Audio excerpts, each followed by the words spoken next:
और it is the state of matter आपण असं बोलूया. सॉलिड जे आहे ते अशी स्टेट ऑफ मॅटर आहे ज्याचं शेप आणि व्हॉल्यूम जे आहे ते डिफाइनाइट आहे. There are two types of solid. Two types of solid, एक आहे crystalline and another is amorphous. So crystalline solids और amorphous solid, क्या अंतर होता है दोनों में? In crystalline solid, the arrangement of constituent particles is in a regular fashion. Now, when we say a constituent particle, that particle means atom, ion और molecule, कुछ भी हो सकता है. ठीक है ना. तो देखो, एक सॉलिड बनता है ना, जब कोई एक कंपाउंड बनता है सॉलिड का, हम उसको ऐसे रिप्रेजेंट करते हैं कि जो भी एटम्स और है ये सब काफी पास पास में है और इनका इंटर मॉलिक्यूलर फोर्स जो है वो बिल्कुल भी हाई है.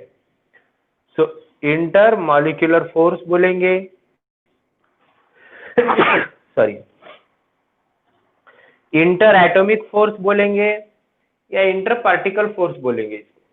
वो तो डिपेंड करता है ना आपके पास क्या है. मतलब अगर ये एटम है तो आप बोलोगे इंटर एटॉमिक फोर्स, ये अगर मॉलिक्यूल है तो आप बोलोगे इंटर मॉलिक्यूलर फोर्स, ये अगर आयन्स है तो आप बोलोगे आयोनिक फोर्स. तो डिपेंड कि आपका कंपाउंड क्या है, उस पर डिपेंड करता है कि ये कंपाउंड में एटम्स है, मॉलिक्यूल्स है, आयंस है. तो जैसे कि हमने एक एग्जांपल ले लिया, ड्राई आइस का एक एग्जांपल लेते हैं. ड्राई आइस किसको बोलते हैं पता है ना? किसको बोलते हैं dry ice? Solid carbon dioxide. Solid carbon dioxide को बोलते हैं ड्राई आइस. तो जो सॉलिड कार्बन डाइऑक्साइड रहेगा उसके अंदर ये जो कॉन्स्टिट्यूएंट है ये एटम रहेंगे या मॉलिक्यूल रहेंगे? मॉलिक्यूल रहेगा ना, क्योंकि CO2 क्या है? CO2 एक एटम है या मॉलिक्यूल है? मॉलिक्यूल है ना. ये 2-3 एटम से बना हुआ एक मॉलिक्यूल है. सो ड्राई आइस में ये जो स्फीयर्स दिखा रहा हूं मैं, इसको हम क्या बोलेंगे? They are molecules. So molecules are closely packed. जैसे दूसरा एक एग्जांपल ले लिया, मैंने ले लिया NaCl, सोडियम क्लोराइड का एग्जांपल ले लिया. तो NaCl के केस में ये जो सॉलिड्स है, ये जो स्फीयर्स दिख रहे हैं यहाँ पे, इनको मैं क्या बोलूंगा? ये आयन्स हो गए, Na+Cl-. ठीक है ना. तो ये आयन्स हो गए. तो सॉलिड में मॉलिक्यूल भी रहते हैं, आयन्स भी रहते हैं. या फिर अगर मैंने एक आयन का रॉड ले लिया Fe, तो Fe का अगर रॉड लूंगा मैं, तो उसमें जो कॉन्स्टिट्यूएंट होंगे वो क्या होंगे? सब एटम्स. सब एटम्स होंगे. तो सॉलिड जो है वो एटम से भी बनता है, मॉलिक्यूल से भी बनता है और आयन से भी बनता है. तो इसके आगे ना हम लोग हर बार उसको अलग अलग एटम, मॉलिक्यूल और आयन ऐसा बोलने की बजाय हम क्या करेंगे? उसको पार्टिकल बोलेंगे. तीनों के लिए हमने एक कॉमन वर्ड निकाल लिया, हम उसको बोलेंगे पार्टिकल. अब ठीक है ना. तो जब मैं क्रिस्टलाइन की बात कर रहा हूं तो मैं क्रिस्टलाइन में क्या बताता हूं कि क्रिस्टलाइन सॉलिड्स यहाँ पे है. क्रिस्टल यहाँ से दिख रहा है ना आपको. So crystalline solids have regular arrangement of particles. Regular arrangement का एक काफी खासा मतलब होता है. रेगुलर अरेंजमेंट मतलब उनकी जो है वो बिल्कुल तय की गई हुई प्रणाली में ही वो उनकी अरेंजमेंट होती है.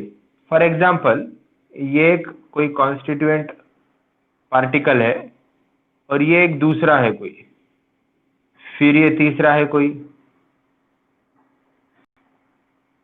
और फिर ये दूसरा है कोई, और फिर ये पहला है कोई.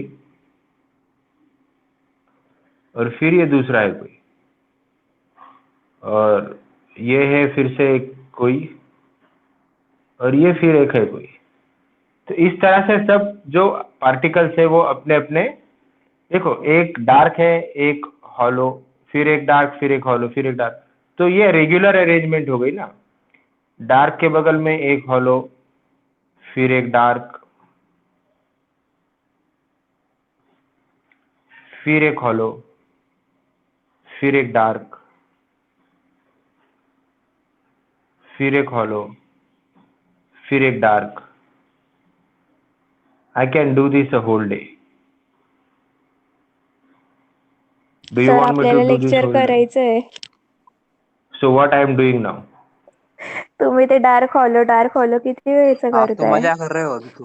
हा ना, अरे, it is आम्हाला पण करायचंय मग. a part and parcel of the lecture only. Sir मग आम्ही पण करतो ना. ते तुम्ही तुमच्या वहीत करा. हा, चालेल चालेल हमको करतो. ज्यादा टाइम थांबा लगेगा. आम्हाला नोट्स काढू द्या. पूरा पेज भर के लिखना पड़ेगा. हा ना, आम्ही मग पूर्ण पेज भरून काढू नाही. So I am just doing this for you to understand that the particles are arranged in a regular fashion. Do you understand this? Okay. So now if you see, the particles are arranged in a regular fashion, no doubt. Now listen, if you see this line, so the constituent particles are in alternate way. Okay, so they are arranged in alternate way. Like very example, if you see sometime the parade performing on the ground, NCC parade, और राष्ट्रगान अगर चल रहा हो school में या college में, तो सब बच्चे कैसे एक कतार में ग्राउंड पे खड़े होते हैं, सब लोग एक के पीछे एक, बिल्कुल एक सेम डिस्टेंस छोड़ के। तो उसी तरह से ये पार्टिकल्स की अरेंजमेंट होती है, बिल्कुल भी रेगुलर शेप में। तो इसको हम क्रिस्टलाइन बोलते हैं। लेकिन जो एमॉर्फस होते हैं ना, वो एमॉर्फस में ऐसी शेप नहीं, मतलब ऐसी अरेंजमेंट नहीं होती। एमॉर्फस में क्या होता है, एमॉर्फस में जो मॉलिक्यूल्स है वो होते हैं ऐसे। सो यहां भी लिखते हैं amorphous solids have or does not have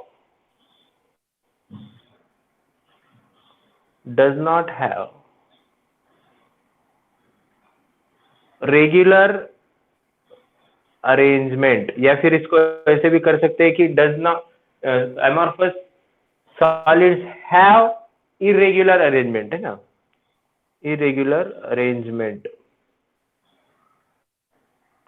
of particles. irregular arrangement of particles है, कैसी रहती है irregular arrangement? जैसे कि कोई पार्टिकल है, फिर वही है, फिर बीच में दूसरा कोई आ जाता है, फिर वही दूसरा कोई, पता नहीं, किसी भी तरह की अरेंजमेंट हो सकती है।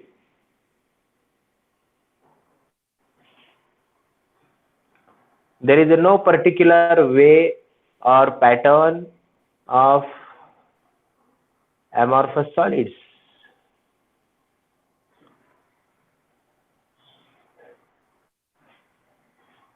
The constituent particles are in irregular shape, irregular manner, irregular fashion,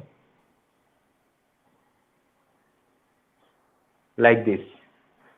So this is called irregular way of arrangement of particles in amorphous solids.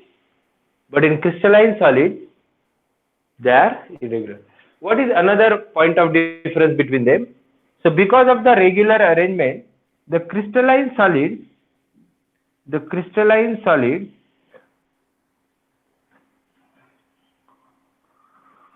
have sharp melting point.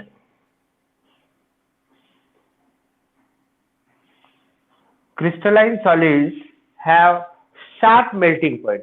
किसी एक पॉइंट में बिल्कुल शार्प मेल्टिंग पॉइंट होता है। आप बता सकते हो कि 105, 376, जो भी होगा एक शार्प मेल्टिंग पॉइंट होगा, लेकिन जो एमॉर्फस होते हैं उनके पास ऐसा नहीं होता। Amorphous solid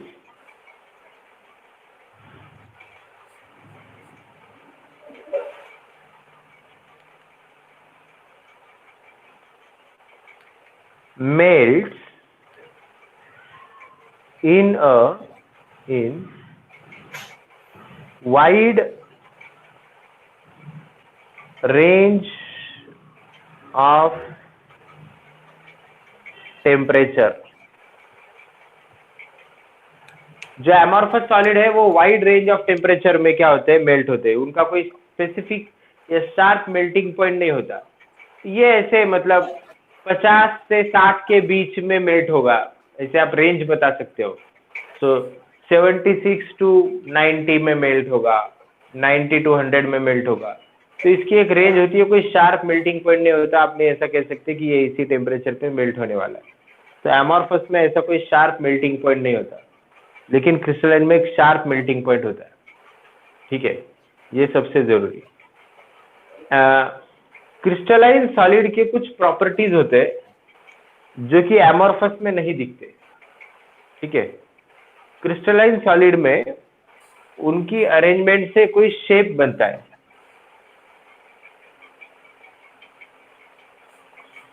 they have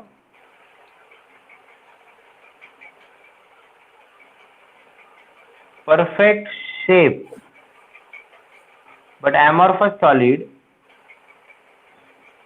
they don't have any shape।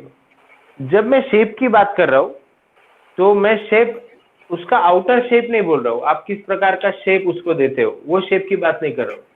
मैं बात कर रहा हूं उसके एटॉमिक शेप की, एटॉमिक लेवल पे, मॉलिक्यूलर लेवल पे ये जो शेप बन रहा है ना यहाँ पे, इसकी बात कर रहे हैं हम लोग। इनका कोई शेप नहीं बनता, ये ना इसमें कोई अरेंजमेंट से ना कोई क्यूब बन रहा है, ना कोई सर्कल बन रहा है, ना कोई हेक्सागन बन रहा है। लेकिन जो सॉलिड्स होते हैं क्रिस्टलाइन सॉलिड, उनमें एक परफेक्ट शेप होता है, मॉलिक्यूलर शेप, मॉलिक्यूलर लेवल की बात कर रहे हैं हम लोग। तो मॉलिक्यूलर लेवल में एक शेप होता है। अब जो भी क्रिस्टलाइन सॉलिड होते हैं ना, तो क्रिस्टलाइन सॉलिड की एक और खास बात ऐसी होती है कि क्रिस्टलाइन सॉलिड आर अनआइसोट्रॉपिक। अनआइसोट्रॉपिक मतलब क्या? अनआइसोट्रॉपिक मतलब, अब मैं इसी में एक बात बता देता हूँ। ये जो स्ट्रक्चर आप देख रहे हो ना यहाँ पे, मैं इसमें 3 लाइन ड्रॉ करता हूँ, आप ध्यान से देखिए उसको। मेरे पास एक लाइन है ये वाली, हम इसको ए बी बोलेंगे, ए बी। दूसरी लाइन है मेरे पास ये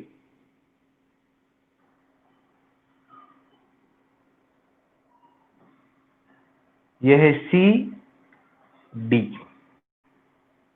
ठीक है, ये ए बी हो गई, ये सी डी हो गई।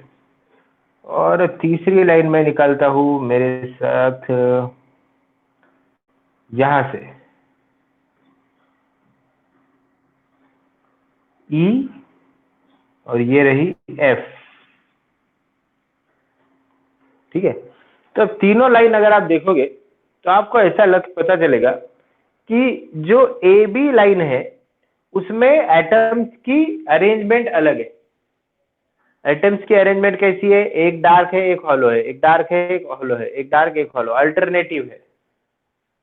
अगर आप सी डी लाइन की बात करोगे तो यहां से तो सब मुझे हॉलो ही नजर आ रहे हैं, एक के पीछे एक, एक के पीछे एक, एक के पीछे सब हॉलो। और अगर ई एफ की बात करोगे तो मुझे यहाँ पे सब एक के पीछे एक के पीछे डार्क नजर आ रहे हैं। तो सच क्या है? What is truth? A B arrangement है, लाइन देखने पड़ेगी, ई एफ देखना पड़ेगा, सी डी देखना पड़ेगा। तो ऐसा कुछ पैटर्न नहीं है, ए बी ही सच है ऐसा नहीं है।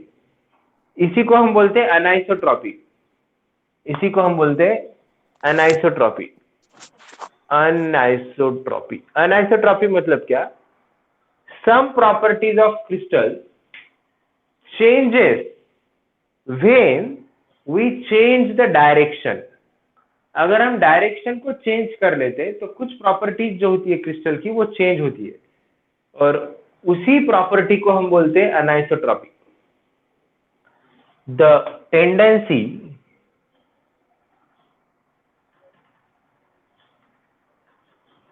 of crystal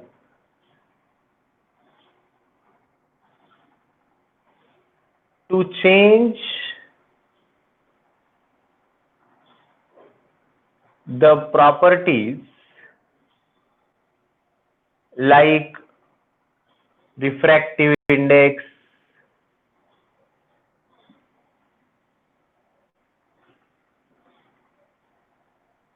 thermal conductivity,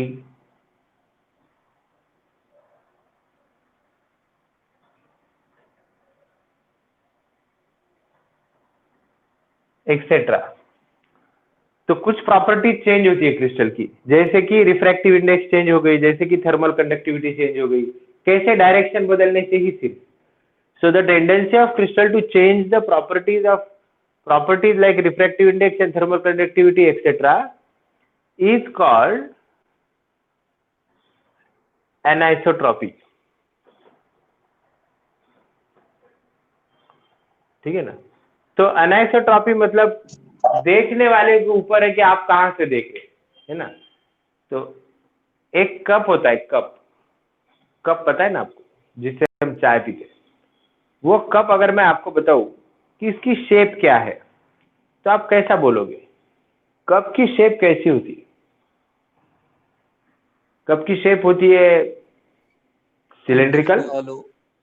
नहीं सिलेंड्रिकल शेप बताओ मुझे, शेप सिलेंड्रिकल शेप नहीं नहीं, प्रॉपर नहीं रहती। प्रॉपर नहीं रहती, प्रॉपर लेकिन होती है ना सिमिलर टू सिलेंडर। हम एक एग्जांपल के तौर पर समझ रहे हैं ना उसको। किसी की चीज की शेप क्या है ये आप कैसे बताओगे? उसकी डायरेक्शन के हिसाब से बताओगे ना। जैसे कि ये डस्टर है, अभी किसी को ये ऐसा नजर आ रहा है, ठीक है ना, रेक्टेंगल।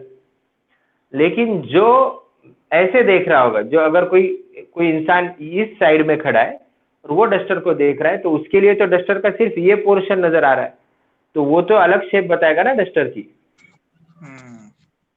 अगर कोई ऊपर से देख रहा है उसको, तो वो तो अलग शेप बताएगा डस्टर की। ठीक है? अगर वही कप है और कप को आप साइड से देख रहे हो, तो आपको कप कैसा नजर आएगा? ये ऐसा नजर आएगा। लेकिन अगर आप कप को ऊपर से देख रहे हो, तो कप आपको कैसा नजर आएगा? ये ऐसा नजर आएगा। हाँ।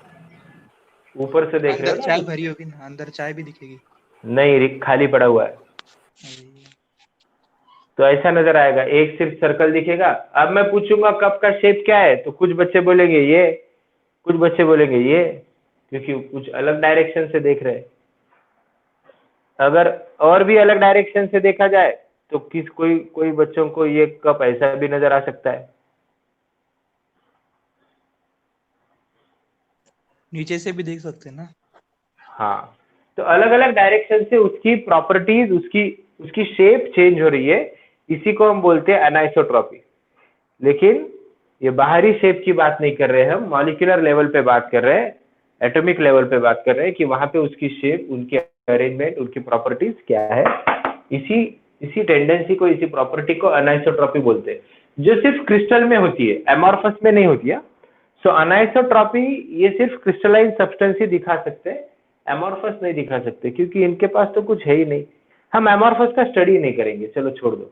एमॉर्फस में कुछ है ही नहीं ना बात करने लायक। ना इनमें कोई डिसिप्लिन है, ना इनमें कोई रेगुलर पैटर्न है, ना ये मेल्ट भी हो रहे नहीं कुछ टेम्परेचर पे खास। तो इनके बात करने के जैसा इनमें कुछ है नहीं। इनके आप एग्जाम्पल समझ लो और खत्म करो। क्या एग्जाम्पल हो सकते हैं एमॉर्फस के, मुझे बताओ। मैं बताता हूँ। Plastic, glass, rubber, etcetera.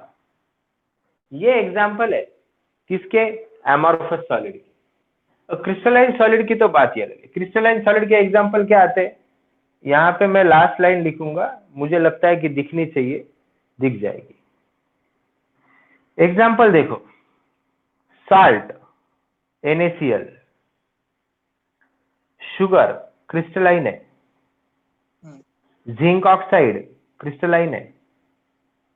कोई भी सॉल्ट ले लो आप, sodium bromide, sodium hydroxide, zinc oxide, copper oxide, any solid, iodine crystalline है, आयोडीन सॉलिड है ना, आयोडीन, डायमंड एक्सेट्रा, तो ये क्रिस्टलाइन सॉलिड है। और क्रिस्टलाइन सॉलिड जो होते हैं और एमॉर्फस सॉलिड, तो एमॉर्फस सॉलिड अपने को स्टडी नहीं करने, एमॉर्फस सॉलिड में बात करने जैसे कुछ ही, तो हम देखेंगे क्रिस्टलाइन सॉलिड्स, और क्रिस्टलाइन सॉलिड्स की फिर आगे क्या क्या प्रॉपर्टीज है, उनके क्या ग्राफाइट कैरेक्टरिस्टिक्स किसमें है। आएगा? ग्राफाइट ये क्रिस्टलाइन होता है, परफेक्ट और रेगुलर अरेंजमेंट होती है मॉलिक्यूल्स और एटम्स की, उसमें वो क्रिस्टलाइन है, ठीक है। डायमंड, ग्राफाइट, फुलरीन, ये तीनों भी क्रिस्टलाइन है। कार्बन के जो एलोट्रोप्स है, 4-5 एलोट्रोप बताते हैं हम कार्बन के, तो सभी के सभी क्रिस्टलाइन है एक छोड़ के, वो है कोल। तो कोल ये एक एलोट्रोप है कार्बन का, इसको अगर छोड़ दे तो बाकी सभी एलोट्रोप जो है कार्बन के क्रिस्टलाइन बनते हैं। Carbon nanotube crystalline, fullerene crystalline, diamond crystalline और ग्राफाइट भी क्रिस्टलाइन, ठीक है। तो इस तरह से क्रिस्टलाइन और एमॉर्फस में आप समझ सकते हो कि क्या अंतर है, ठीक है, समझ रहे? अच्छा, अब देखते हैं कि कोवैलेंट या फिर सॉलिड क्या होते हैं, जैसे कि सॉलिड के टाइप्स क्या होते हैं, सॉलिड के टाइप्स। तो टाइप्स ऑफ सॉलिड्स, शॉर्ट,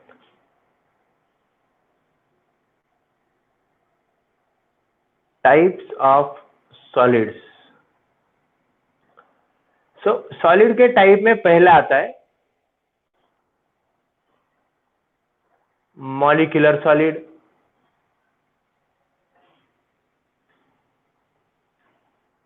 दो covalent solid, 3 ionic solid, 4 metallic solid. ये तो कोवैलेंट और मॉलिक्यूलर एक ही होते हैं, ठीक है। मॉलिक्यूलर सॉलिड या कोवैलेंट सॉलिड ये आपस के टाइप है, एक दूसरे को सिमिलर है। आयोनिक सॉलिड नाम से पता चल रहा है कि ये आयोनिक कंपाउंड होते हैं, जैसे कि सोडियम क्लोराइड हो गया। मेटेलिक सॉलिड भी नाम से पता चलता है कि ये मेटल्स होंगे, जैसे कि Fe, कॉपर, एल्यूमिनियम, हर तरह के मेटल सॉलिड्स है। आयोनिक सॉलिड में NaCl जैसे कई सॉलिड्स आ सकते हैं, जितने भी सॉल्ट्स है मेटल और अनायन से बने हुए। अब कोवैलेंट सॉलिड और मॉलिक्यूलर सॉलिड की बात करते हैं थोड़ी देर। तो कोवैलेंट सॉलिड और मॉलिक्यूलर सॉलिड क्या होते हैं कि जैसे कि कोई कार्बन का सॉलिड है, मतलब डायमंड, जो कि मेटल नहीं है और आयंस भी नहीं है, तो ऐसे मॉलिक्यूल में कौन से बॉन्ड होते हैं, बॉन्ड कौन सा है, इससे हम पता करते हैं कि सॉलिड का टाइप कौन सा है। So the atoms in this crystals linked by a continuous system of covalent bond, उनको हम बोलते हैं covalent crystals. For example diamond itself, या फिर ग्राफाइट भी। कार्बन कार्बन बॉन्ड जो होते हैं वो क्या होते हैं, carbon carbon bond are covalent bond. So जो कोवैलेंट बॉन्ड है उससे बना हुआ सॉलिड को हम बोलते हैं कोवैलेंट सॉलिड। सो जनरली इसमें कार्बन के मॉलिक्यूल्स आते हैं, या फिर दूसरे मॉलिक्यूल्स भी जिसमें कोवैलेंट बॉन्ड का परसेंटेज ज्यादा है, ठीक है। तो ये एक तो रिजिड होते हैं, एंटायर क्रिस्टल जो है वो एक सिंगल मॉलिक्यूल की तरह काम करता है, एंटायर क्रिस्टल, क्योंकि एक क्रिस्टल मतलब it is a pack of atoms और मॉलिक्यूल्स। बहुत सारे एटम्स और मॉलिक्यूल एक तरह का शेप बनाते हैं, उसको हम बोलते हैं क्रिस्टल। तो ये क्रिस्टल एक एटम की तरह काम करता है, 3 डायमेंशनल रिजिड स्ट्रक्चर होता है इसका, बहुत hard, very hard. So as a result of rigid and strongly bonded structure, covalent network crystals are very hard. In fact, They are the hardest and the most incompressible of all the materials. जो covalent solid होते हैं वो hardest और incompressible, incompressible मतलब क्या हुआ कि इनको कंप्रेस नहीं कर सकते, आप इसको फोर्स लगा के इसको फोल्ड नहीं कर सकते, इसको आप कंप्रेस नहीं कर सकते। अभी आप एग्जांपल ले लो मेटल सॉलिड, आपको लगता है कि मेटल काफी स्ट्रांग होते हैं, लेकिन जब आप मेटल को फोर्स लगाते हैं ना तो मेटल का शेप चेंज होता है, मैलिएबिलिटी, डक्टिलिटी, ये उनकी क्वालिटीज है। तो मेटल का शेप चेंज होता है, हम उसको दूसरे कंप्रेस कर सकते हैं अलग अलग तरीके से। लेकिन जो मॉलिक्यूलर सॉलिड्स होते हैं,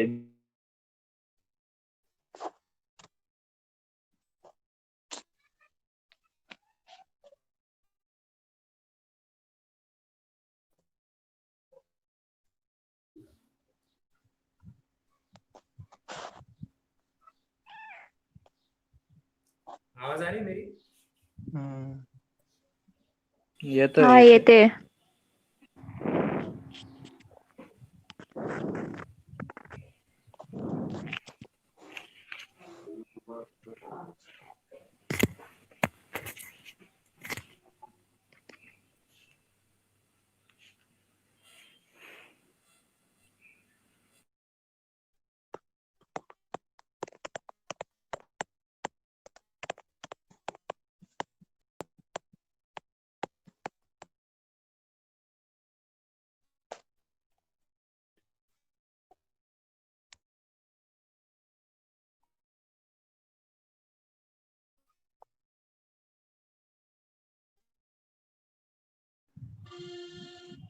हाँ, नहीं आ रहा है आवाज अभी भी?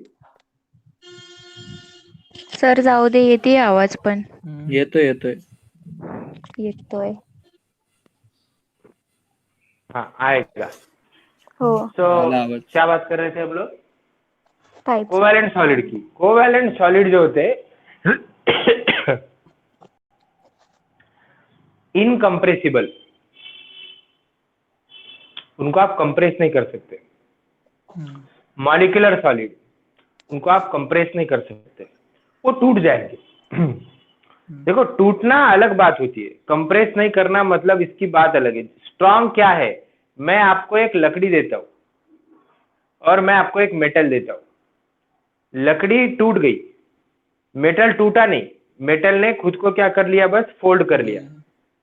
तो जो इंटर मॉलिक्यूलर फोर्स है वो किस में ज्यादा स्ट्रांग है, मेटल, मेटल में या लकड़ी में? मेटल ना? मेटल. नहीं, लकड़ी में। कैसे? क्यों पता है? क्योंकि लकड़ी इनकम्प्रेसिबल है, उसने खुद को चेंज नहीं किया, उसका फोर्स, उसका मॉलिक्यूल शेप चेंज नहीं हुआ, वो टूट गया लेकिन उसने चेंज नहीं किया खुद के मॉलिक्यूल के शेप को।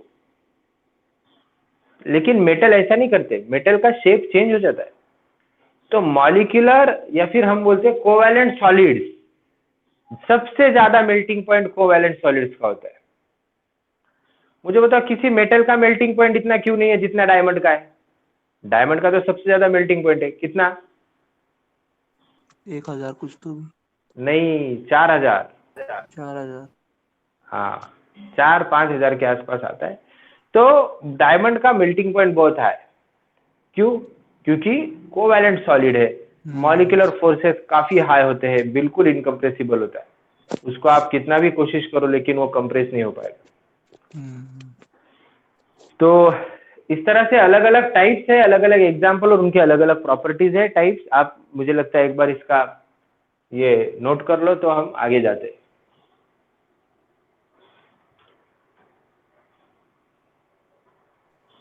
सर तुम्ही हा रेकॉर्ड केलेला व्हिडिओ टाकणार आहे ग्रुपवर? हो, टाकेल।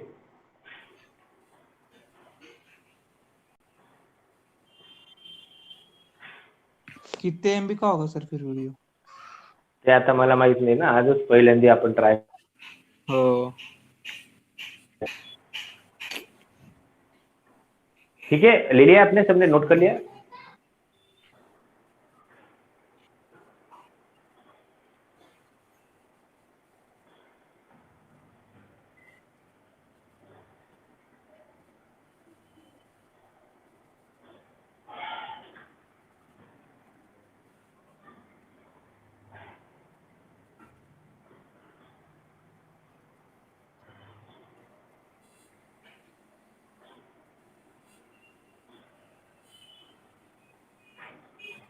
चलो एक और चीज देखते हैं, आइसोमॉर्फिज्म और पॉलीमॉर्फिज्म क्या होता है। मैं इसको रफ कर देता हूँ।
मी तुल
सर लेक्चर झालं? नाही अजून. झालं नाही रे लेक्चर. आइसोमॉर्फिझम आणि पॉलीमॉर्फिझम वर आपण बोलतोय. So what is isomorphism and polymorphism? So remember, isotropes किंवा आइसोटोप हे शब्द ऐकले असतील ना तुम्ही. Isomers, isotope, isobar. काय what is the meaning of that term iso? Iso means something is similar and something is different, like same. तो एक ही मॉलिक्यूल में अगर कोई चीजें सेम या अलग अलग है तो हम उसको बोलते हैं iso. Same molecular formula but different structural formula तो isomer. Same atomic number different atomic mass number तो आइसोटोप. ठीक है. सो टू और more substance having the same crystal structure are said to be isomorphous. उसको बोलते हैं isomorphous. क्या बोला मैंने? टू और more substance having the same crystal structure. Two or more crystals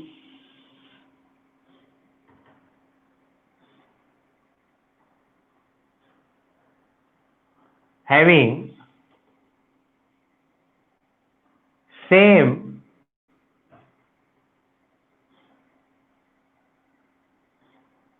crystal structure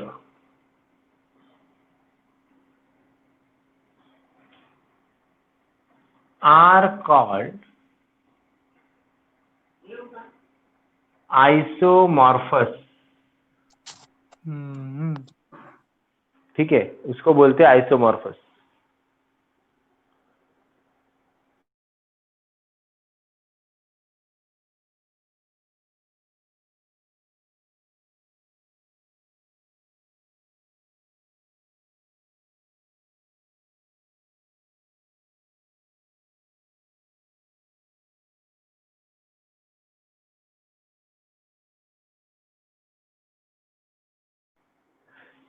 तो आइसोमॉर्फस होता है, टू और more crystal substance having same crystal structure are called isomorphous and the phenomenon is called as isomorphism. The phenomenon is called as isomorphism. समझ गए ना? मतलब एक example दे रहा हूं, ये सच। NaCl का शेप है क्यूब, NaCl का शेप है क्यूब, और दूसरा एक ZnO भी ले लिया मैंने, जिंक ऑक्साइड, उसका भी शेप है क्यूब।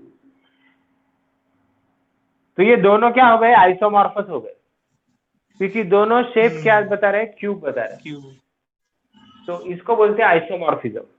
दो अलग अलग क्रिस्टल लेकिन सेम शेप, ठीक है, इसको क्या बोलते हैं? आइसोमॉर्फिज्म। अच्छा, दूसरा पॉलीमॉर्फिज्म, ये बहुत अलग है। ये तो मतलब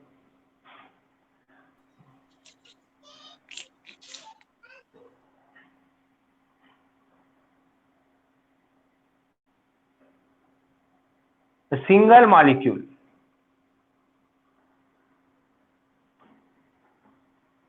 और a substance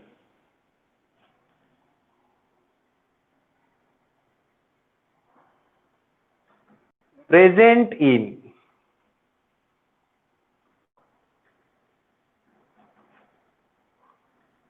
two or more crystal structure। एक सिंगल मॉलिक्यूल है, एक क्रिस्टल है, एक कंपाउंड है, मतलब एक कंपाउंड है, सिंगल मॉलिक्यूल और अ कंपाउंड, इसकी जगह पे एक वर्ड यूज कर सकते हैं, अ कंपाउंड।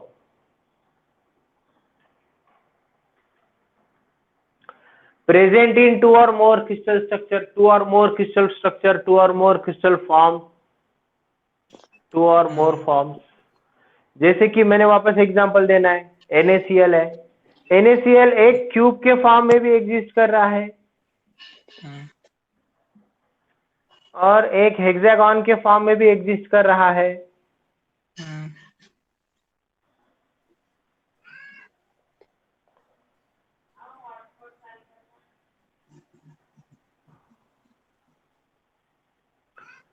ये देखो, ये हेक्सागन भी है, क्यूब भी है, दोनों इसमें एग्जिस्ट कर रहा है। तो दोनों एग्जिस्ट कर रहा है, इसका मतलब एक ही कंपाउंड लेकिन अलग अलग फॉर्म में, क्रिस्टल में, क्यूब में भी है और हेक्सागन में भी है। तो इसको क्या बोलते हैं? पॉलीमॉर्फिज्म। एक ही है लेकिन उसके अवतार अनेक है, एक पॉलीमॉर्फिज्म बोलते हैं इसको। So a single compound present in two और मोर क्रिस्टल स्ट्रक्चर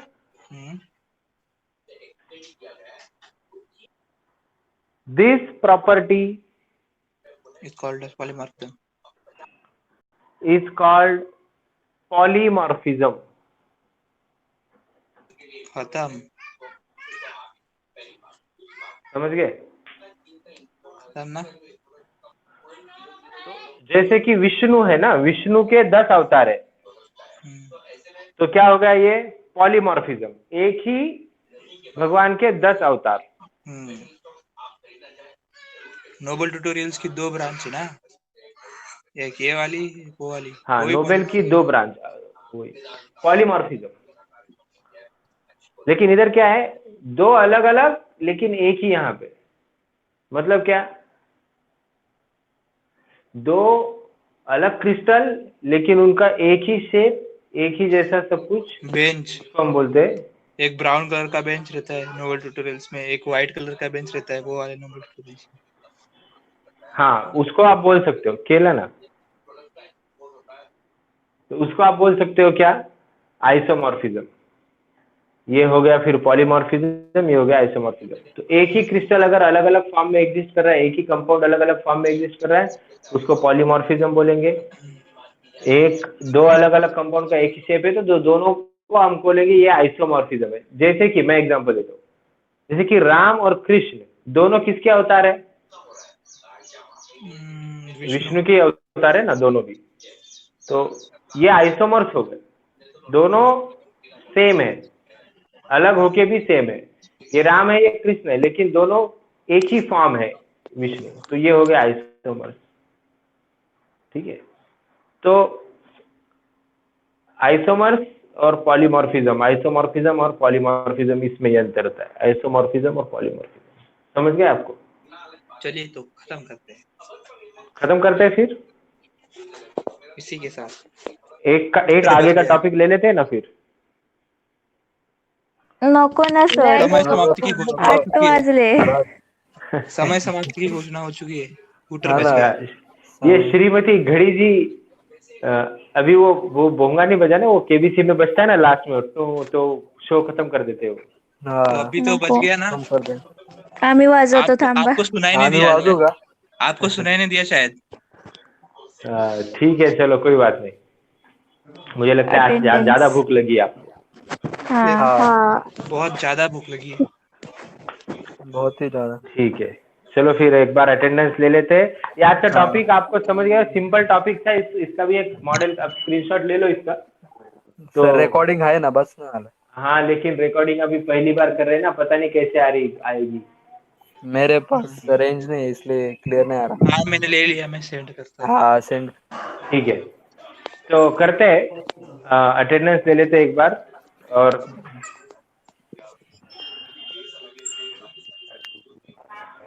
वाह बहुत बढ़िया। प्रथमेश,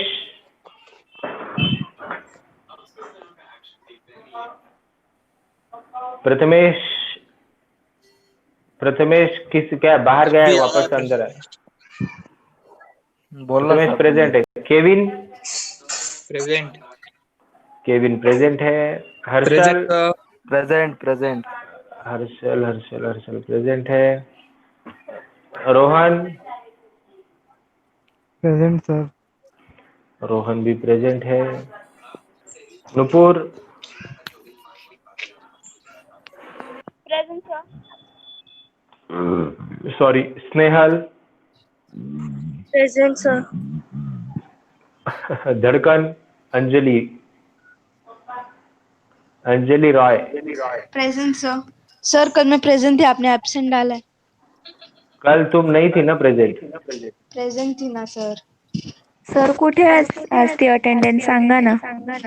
अगं नोबल कडून येतो ना मेसेज. नाही येत मला, नुसतं आज लेक्चर आहे, उद्या लेक्चर आहे, एवढाच येतो. अरे मला तुझ्या ज्या attendance- नंबरवर SMS येतो लेक्चरचा, त्या नंबरवर अटेंडन्सचा पण यायला पाहिजे. नाही येत. बरं बघतो मी, काय तरी प्रॉब्लेम असेल मग. हो. अंजली कुठे गेली? अंजली तुझं नावच नाही कालच्या लेक्चर मध्ये, तू मग निघून गेली होती का? नहीं होती सर। होती सर्दी, तुम्ही नाव पण घेतलं होतं. ठीक आहे. Tejas, present sir. Purva, present Siddhi, present sir. Ashley. Present sir. Ashley नव्हती ना काल? सर मैं थी पर आधे में चली गई थी। अच्छा, ऍशली. फिरदौस, प्रेझेंट सर. काल नव्हती फिरदौस. हो. Vaishnavi, present sir. काल नव्हती वैष्णवी, उशिरा आली आज पण. का बरं? Sir connectivity. काही पण बकारा देऊ नको. Sanika, present sir. Janhavi, present sir. कुठे गेली जान्हवी? Present sir. अरे तू तिथे आहे ग, माझ्याकडे नाव सापडत नाही. सापडलं. Aditya present sir. सापडलं. साक्षी प्रेझेंट सर. साक्षी काल साक्षी होती पण मधूनच सोडून गेली बरं का अर्धवट. Prathamesh present sir. झालं ना. प्रकाश प्रेजेंट सर. ठीक आहे. चला मग आजचा टॉपिक रिवाइज करा. वाचा पुस्तकात एकदा काय काय झालं ते. पुस्तक आणलेत ना सगळ्यांनी? हो आहेत ना. हा ठीक आहे. हो, thank you very much. Have a nice day. Bye bye. Bye bye. Bye bye. Bye. Bye bye. आणि बघा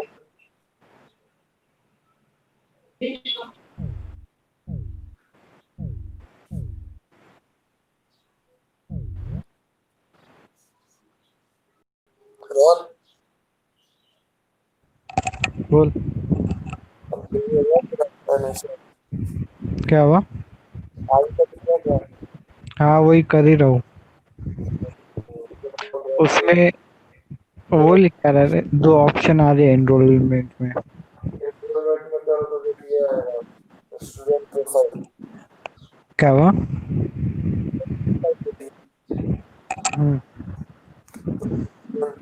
को हम्म. कंप्लीट करेगा तो एंड में आएगा एनरोलमेंट और उसके आगे क्या किसमें देना तेरे वो सब बैंक डिटेल्स में आएगा फिर yes आएगा. और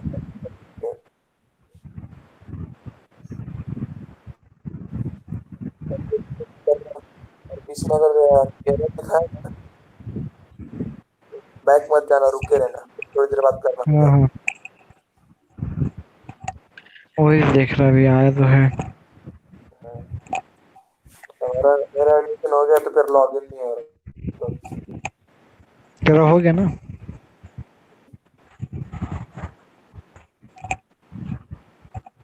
इसका एक फोटो खींच के रखो तेरे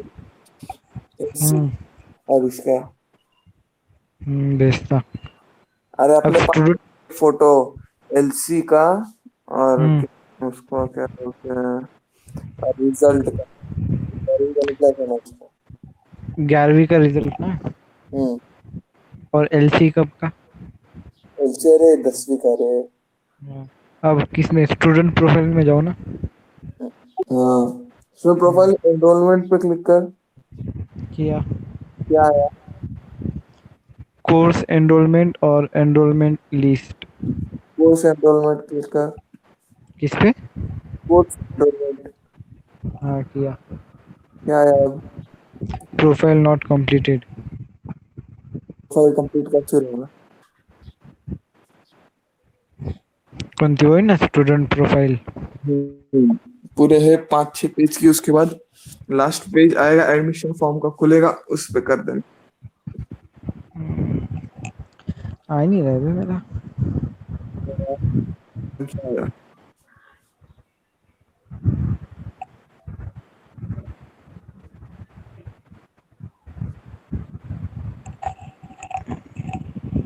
तो पहले एलसी ढूंढ के रखते रहे. एलसी और ये सब है यहीं पे रखा है. ना, तो उसी में देख देख के भरना. कुछ अलग मैं अलग भर रहा था, अलग भर एलसी के हिसाब से रहता है. तो एलसी सब उससे वापस भरा. और तेरे को ये पता है क्या होता है? सिबलिंग वार्ड नंबर एक पूछेगा उसके अंदर. क्या? पूछेगा सिबलिंग कितने हैं, सगे भाई बहन कितने हैं. फिर उसके बाद पूछेगा सिबलिंग वार्ड नंबर. तो क्या करना है वहाँ पे? क्या बता. जितने मैंने लिख दिया सिबलिंग एक है, सिबलिंग वार्ड नंबर 1 लिख दिया था. इसके उसके 2 भाई बहन, उसने सिबलिंग वार्ड नंबर 2 लिख दिया था. टीचर को फोन करके पूछेगा, उसके बाद देखते. मैं भी सोचा पूछूंगे सर को, तो टाइम कट कर दिया सर. अच्छा आओ जल्दी. प्रोफाइल पे क्लिक किया है तभी भी आ नहीं रहे रे. क्लिक क्या कर रहा है? कंप्लीट कराया था ना आप, स्टूडेंट प्रोफाइल नॉट कंप्लीटेड, तो वहां पे आ गया होगा फॉर्म. तो वो ये प्रोफाइल का नहीं आया है. मतलब हो गया. बहुत बच्चे ट्राई कर रहे हैं. तेरे को सोचा था कॉल करके, तो सो भी गया होगा क्या करने का. मेरे अच्छा 12 अभी 11:30 बैठे किया था। स्टूडेंट प्रोफाइल लिख के आया, अभी उस पर क्लिक करूँ ना? हम्म हाँ हम्म, किया, खुला क्या कुछ? कुछ भी नहीं, हाँ? कुछ भी नहीं। मतलब फिर वेबसाइट अच्छा बहुत 5-6 वेबसाइट बनाई है इन लोगों ने, बहुत बेकार है, बहुत ही बेकार वेबसाइट है। करते रहे, धीरे धीरे करते रहे, होगा, वरना ना अभी अभी सुबह सुबह है अभी, अभी जितना लेट होगा उतने बच्चे ज्यादा आएंगे, तेरे को प्रॉब्लम होगा, अभी करते रहे।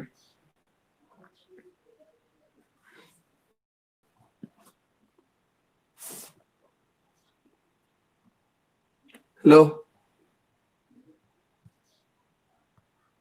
हेलो,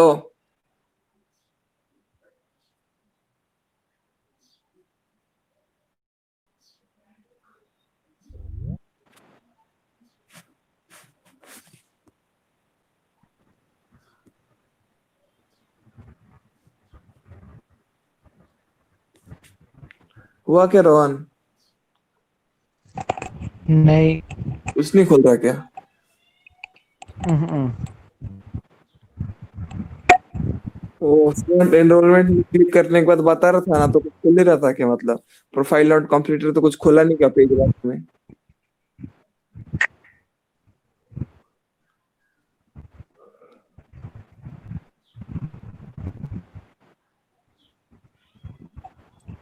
लुक हो रहा है।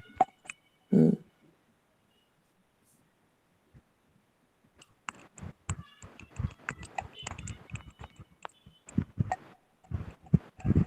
अरे